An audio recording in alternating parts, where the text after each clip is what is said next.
Hello everyone, कैसे हैं आप सभी। आज के इस सेशन में हम राजस्थान सर्वे 2022-23 का चैप्टर नंबर सेकंड डिस्कस करेंगे। यानी डिस्कस कर रहे हैं लेकिन कंटिन्यूअसली रखेंगे। कृषि एवं संबंध क्षेत्र के बारे में जो सेकंड चैप्टर की थीम है उसको डिस्कस कर रहे हैं। और आज का हमारा जो मेन टॉपिक है वो कृषि विपणन यानी एग्रीकल्चरल मार्केटिंग से संबंधित है। कृषि विपणन से तात्पर्य है कि कोई किसान है वो अपने खेत में फसल को उपजाता है, उपज करता है और उसके बाद में वो मंडी में ले जाके उस फसल को बेचता है और अपना जो सोर्स ऑफ इनकम है वो जनरेट होता है। तो अपने खेत से ले जाके मंडी तक का जो एक्टिविटीज होती है वो ट्रांसपोर्टेशन फैसिलिटी के अंदर आती है और उसके बाद में मंडी में उनको स्टोरेज की फैसिलिटी मिलती है या यदि कम दाम में फसल बिकती है तो गवर्नमेंट उसको कुछ सहायता राशि प्रोवाइड करवाती है। तो इसके संबंध में जो भी इंफ्रास्ट्रक्चर है उसको कृषि विपणन के अंतर्गत इंक्लूड किया जाता है। अब राज्य राज्य के कृषकों को उनकी उपज का उचित मूल्य दिलाने हेतु अच्छी विपणन की सुविधा उपलब्ध करवाने, यानी राजस्थान में जो कृषक हैं उनको अपनी जो उपज है उन्होंने जो प्रोड्यूस किया है उनको उचित मूल्य कब मिलेगा, जब उनकी विपणन की किसानों के लिए जो विपणन है, मार्केटिंग है, उसकी सुविधा अच्छी होगी। और राज्य में मंडी नियामक एवं प्रबंधन का जो प्रभावी ढंग से लागू करने का कार्य है वो कृषि विपणन निदेशालय कर रहा है। ठीक है, इसके अंतर्गत कार्यरत है। ठीक है। अब यहाँ पे जो कुछ योजनाएं और कार्यक्रम हैं स्टेट और सेंट्रल गवर्नमेंट के, उनके बारे में डिस्कस करेंगे। तो सबसे पहली जो योजना है वो राजीव गांधी कृषक साथी सहायता योजना। अब ये राजीव गांधी कृषक साथी सहायता योजना क्या है कि इसके अंतर्गत कृषि विपणन सहित कृषि कार्य के दौरान, यानी एक तो कृषि विपणन का और दूसरा कृषि कार्य का, इन दोनों के दौरान कोई दुर्घटना हो जाती है, चाहे वो कृषक हो, खेतीहर मजदूर हो या हमार हो, तो इनको वित्तीय सहायता प्रोवाइड करवाई जाती है। ठीक है, तो ये बेसिकली इंपॉर्टेंट है, एग्जाम में कभी भी क्वेश्चन पुट अप हो सकता है। अब यहाँ पे राज्य में सुपर और ब श्रेणी की कृषि उपज मंडियां समितियां एवं राज्य की अन्य सभी वित्तीय जो वित्तीय रूप से व्यवहार्य मंडियां हैं, चाहे वो फल है, सब्जी मंडियां हैं या यार्डों के अतिरिक्त के प्रांगण में अपनी उपज विक्रय करने हेतु आने वाले कृषकों को अनुदानित दर पर गुणवत्तापूर्ण भोजन उपलब्ध करवाने का उद्देश्य से किसान कलेवा योजना प्रारंभ की गई है। ठीक है, तो पहली योजना तो ये है राजीव गांधी कृषक साथी सहायता योजना, इसमें दुर्घटना के संबंध में है। अब दूसरी किसान कलेवा योजना है। इसमें क्या होता है कि जब कृषक जो किसान है वो अपना प्रोडक्शन लेके मंडी में जाते हैं तो वहाँ पे उनको टाइम लगता है, 1-2 दिन का टाइम लगता है फसल को बेचने का। तो उस समय उनको एक अच्छा क्वालिटी क्वालिटी वाला खाना प्रोवाइड करवाने के लिए किसान कलेवा योजना प्रारंभ की गई है। अब उसके बाद में नेक्स्ट है राज्य में महात्मा ज्योतिबा फुले मंडी श्रमिक कल्याण योजना 2015। अब ये योजना है, एक तो महात्मा ज्योतिबा फुले मंडी श्रमिक कल्याण योजना कब शुरू की गई, 2015 में इसको शुरू किया गया था। और इस योजना के जो मुख्य पहलू है वो पहला है प्रसूति सहायता। अब प्रसूति सहायता से क्या मतलब है कि महिला अनुगत्यधारी श्रमिकों को अधिकतम 2 प्रसूति अवधि के लिए राज्य सरकार द्वारा अकुशल श्रमिक के रूप में निर्धारित प्रचलित जो मजदूरी दर है उसके अनुसार 45 दिन की जो मजदूरी समतुल्य सहायता राशि का भुगतान किया जाता है। यानी मंडी में कोई फीमेल कैंडिडेट है वो कार्य कर रही है और उनको प्रसूति अवधि के दौरान 2 प्रसूति अवधि के दौरान राज्य सरकार द्वारा यानी अकुशल श्रमिक के रूप में, यानी जिस समय वो प्रेग्नेंट है, वो काम करने में असमर्थ है, तो उनको 45 दिन के जो अनुसार जो उनकी सैलरी होती है उसके अनुरूप 45 दिन का अवकाश के रूप में उनको भी सैलरी मिलेगी। और पितृ अवकाश के रूप में ये 15 दिन का जो मजदूरी समतुल्य राशि है उसको भुगतान किया जाएगा। ठीक है, तो जो अकुशल श्रमिक है यानी महिला कैंडिडेट है उनको तो 45 दिन का मिलेगा, और जो पितृत्व अवकाश है यानी जो फादर होता है जिनके बच्चा होगा, ठीक है, उसको 15 दिन का मजदूरी के समतुल्य राशि का भुगतान किया जाएगा। तो ये याद रखना, 45 दिन का और 15 दिन का। ठीक है। उसके बाद में नेक्स्ट इंपॉर्टेंट यहाँ पे विवाह के लिए सहायता है कि जो महिला श्रमिक है उनके यदि स्वयं का विवाह हो रहा तो 50,000 रुपये की सहायता राशि देय होगी, और यदि महिला श्रमिक की अपनी पुत्री का विवाह हो रहा है तो उसको भी 50,000 रुपये की सहायता दी जाएगी।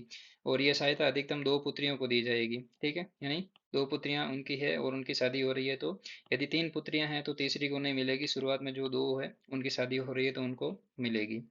ठीक है, नेक्स्ट है छात्रवृत्ति या मेधावी छात्र पुरस्कार योजना। अब मंडी में ऐसे अनुगत्य दारी जो श्रमिक है जो मंडी में वर्क कर रहे हैं, उनके यदि पुत्र और पुत्री है जो 60% या उससे अधिक अंक प्राप्त करते हैं तो इस योजना के अंतर्गत छात्रवृत्ति दी जाती है। तो परसेंटेज का ध्यान रखना, ये छात्रवृत्ति मेधावी छात्र पुरस्कार योजना में जो परसेंटेज पूछ ले तो वो 60% से यदि अधिक है, 60% या उससे अधिक अंक प्राप्त करते हैं तो उनको स्कॉलरशिप दी जाती है, छात्रवृत्ति दी जाती है। ठीक है।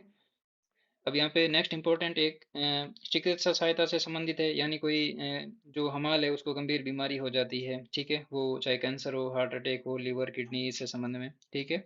तो इसके संबंध में जो सरकारी अस्पताल या राज्य सरकार द्वारा प्राधिकृत किसी अस्पताल भी किसी भी अस्पताल में भर्ती रहने पर चिकित्सा व्यय की जो प्रतिपूर्ति है वो अधिकतम 20,000 रुपये तक की राशि की वित्तीय सहायता के रूप में दी जाती है, ठीक है। तो ये चीज़ भी इम्पोर्टेंट है। उसके बाद में ये पितृत्व अवकाश का, ये तो हमने पढ़ ही लिया था, 15 दिन का होता है, ठीक है। और 15 दिन के अंदर क्या होता है कि जो दिवस में जो मजदूरी की समतुल्य राशि होती है वो उनको पितृत्व अवकाश के रूप में प्रोवाइड करवाई जाती है। अब यहाँ पे नेक्स्ट इंपॉर्टेंट कृषक उपहार योजना। अब कृषक उपहार योजना क्या है कि कृषि उपज का अधिकतम मूल्य प्रदान करने के लिए ई नाम पोर्टल 1 जनवरी 2022 को शुरू किया गया। तो ये इंपॉर्टेंट है, एग्जाम में क्वेश्चन पुट अप होने की पॉसिबिलिटी है, ठीक है। तो जो ई नाम पोर्टल है वो किसके संबंध में है? कृषक उपहार योजना के संबंध में है। और इसको कब शुरू किया गया था, लॉन्च कब किया गया? 1 जनवरी 2022 को शुरू किया गया था।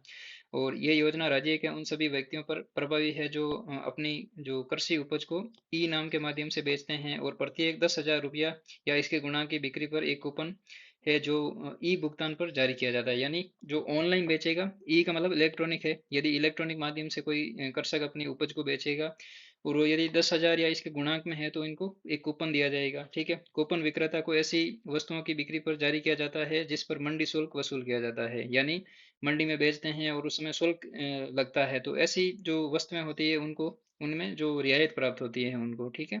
तो इस योजना में मंडी एवं जिला स्तर पर पुरस्कार के लिए नवंबर 2022 तक 900 लॉटरी के कुल 1.55 करोड़ रुपए वितरित किए गए हैं, ठीक है। तो टोटल नंबर ऑफ लॉटरी कितनी है? 900 है, ठीक है। उसके बाद में कृषि विपणन बोर्ड।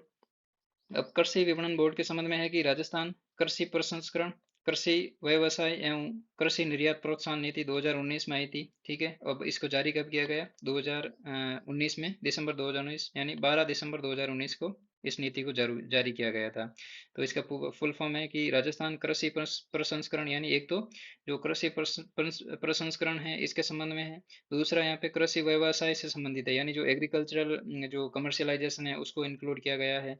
और फिर जो एग्रीकल्चरल प्रोडक्ट का एक्सपोर्ट है उनको भी इसमें इंक्लूड किया गया है। तो तीन जो कंपोनेंट है इसके, पहला है कृषि प्रसंस्करण, दूसरा है कृषि व्यवसाय का, और तीसरा है कृषि निर्यात का।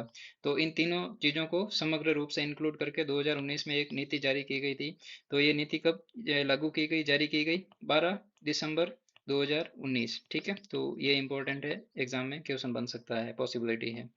अब यहाँ पे नेक्स्ट इंपॉर्टेंट जो बात है वो है कृषक कल्याण कोर्स की, ठीक है। अब कृषक कल्याण कोर्स में एक्चुअली में क्या है कि किसानों को व्यापार व खेती करने में आसानी के लिए प्रमुख पहल करते हुए 1,000 करोड़ की राशि से दिनांक 16 दिसंबर 2019 को कृषक कल्याण कोर्स का गठन किया गया है। यानी एक कोर्स बनाया, फंड बनाया गया है जिसमें राशि है 1,000 करोड़ रुपये, ठीक है। अब इसमें क्या होगा कि किसानों को व्यापार व खेती करने में आसानी के लिए प्रमुख पहल है, यानी एक तो वो ट्रेड कर रहा कोई किसान है, यदि वो व्यापार का काम कर रहा है, कमर्शियल एक्टिविटीज को बढ़ावा दे रहा है तो उसके लिए है। और दूसरा कोई कृषक है वो प्रोडक्शन कर रहा है किसी भी फसल का, चाहे वो कमर्शियल हो या नॉन कमर्शियल, यानी खाद्य फसल हो, तो उसके संबंध में उनकी काम को आसान बनाने के संबंध में। अब उनका काम आसान कब होगा? या तो उनको सस्ती ब्याज दर पे ऋण मिलेगा, या उनको कुछ जो टेक्निकल एडवांसमेंट है, टेक्नोलॉजिकल एडवांसमेंट है, उनको कोई मशीन मशीन नई मार्केट में इन्वेंट हुई है तो उसमें सब्सिडी मिल के वो मशीन उनको, किसानों को दी जाएगी। तो इस तरह की सहायता की जाती है।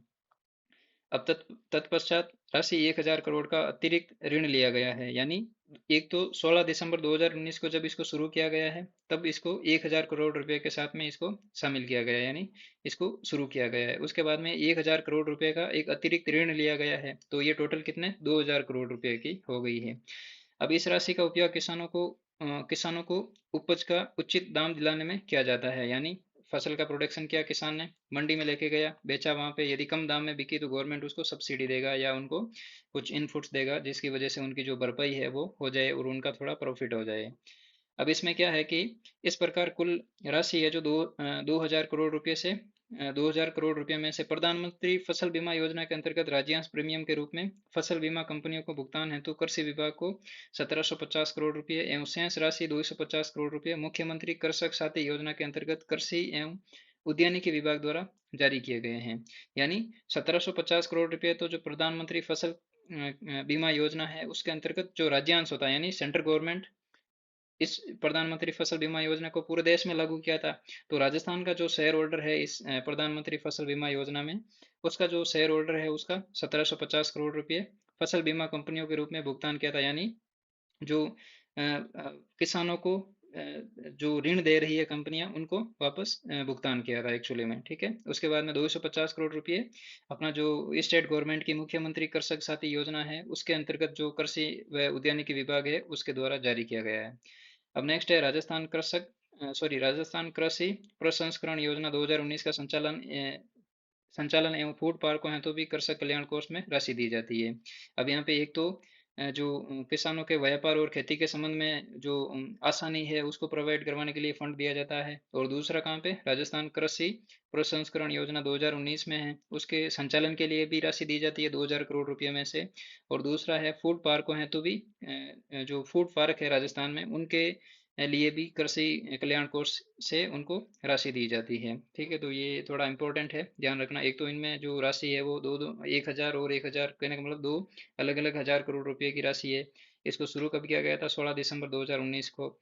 इसके बाद में इसका जो 2000 जो करोड़ की राशि है इसका शेयर होल्डर कितना है? 1750 करोड़ रुपया तो जो प्रधानमंत्री फसल बीमा योजना है वहां से आएगा, और 250 करोड़ रुपया मुख्यमंत्री कृषक साथी योजना है इसके अंतर्गत से आएगा। ठीक है, तो शेयर होल्डर पूछ सकते हैं। उसके बाद में प्रधानमंत्री सूक्ष्म खाद्य प्रसंस्करण उद्योग उन्नयन योजना। अब ये योजना क्या है कि ये भारत सरकार के खाद्य प्रसंस्करण उद्योग की योजना है और देश के असंगठित खाद्य प्रसंस्करण क्षेत्र के उन्नयन के लिए शुरू की गई थी। यानी जो अनऑर्गेनाइज जो खाद्य प्रसंस्करण के क्षेत्र में उनका उन्नयन करना, कहने का मतलब उनको उनका एडवांसमेंट करना, उनके जो वे ऑफ वर्क है उनको इम्प्रूव करना। ठीक है, इसके लिए है।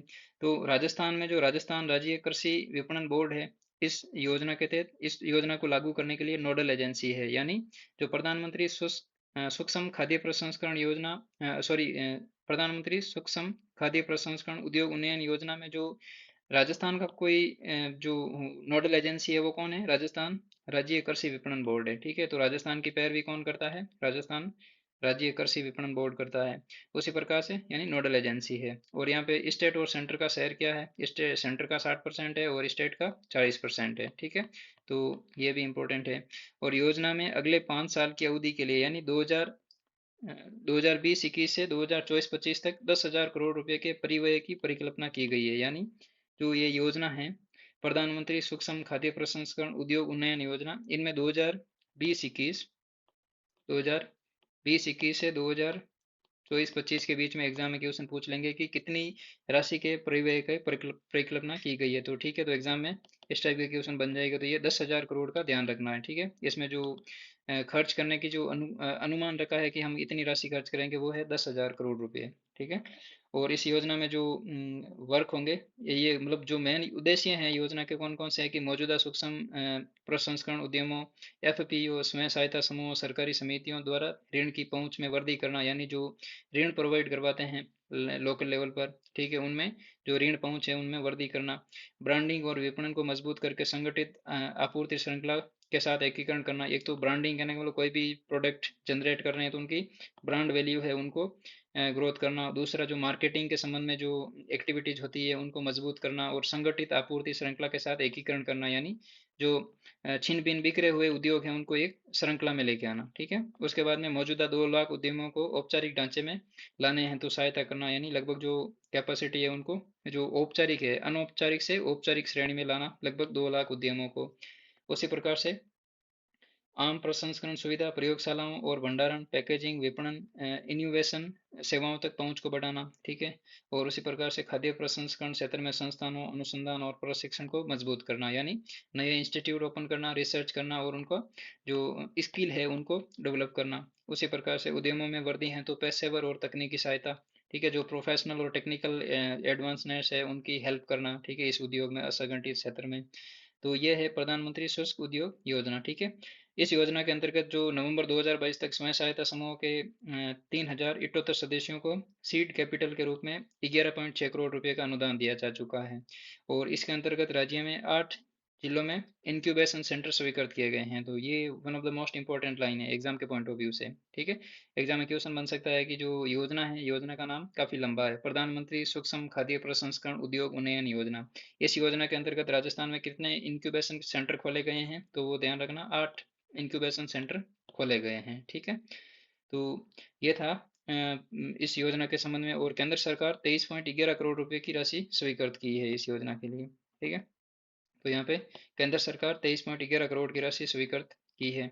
उसी प्रकार से वर्ष 2022-23 में मंडी यार्डों, उप यार्डों और सड़क निर्माण कार्यों पर 200.32 यानी 200 करोड़ 32 लाख रुपए का व्यय किया है। और कृषि उपज मंडी समितियों में नवंबर 2022 तक 90.92 किलोमीटर सड़कों का निर्माण किया है। ठीक है, तो ये डाटा पे इम्पोर्टेंट है कि कृषि उपज मंडी समितियों में, ठीक है, जो मंडी होती है उनमें जो सड़क है उसकी यदि बात करें तो 90.59 किलोमीटर है। ठीक है, तो ये डाटा भी इंपॉर्टेंट है। ठीक है, छोटा लग रहा है लेकिन एग्जाम के पॉइंट ऑफ व्यू से इंपॉर्टेंट है कि एग्जाम में पूछ लेंगे कि नवंबर 2022 तक कृषि उपज मंडी समितियों में जो सड़क निर्माण हुई है उसकी लेंथ क्या है। ठीक है, 90 है, 95 है, 100 है या 85 है, तो ये ध्यान रखना थोड़ा। ठीक है, तो चलिए आज के इस सेशन में इतना ही रखते हैं। Thank you.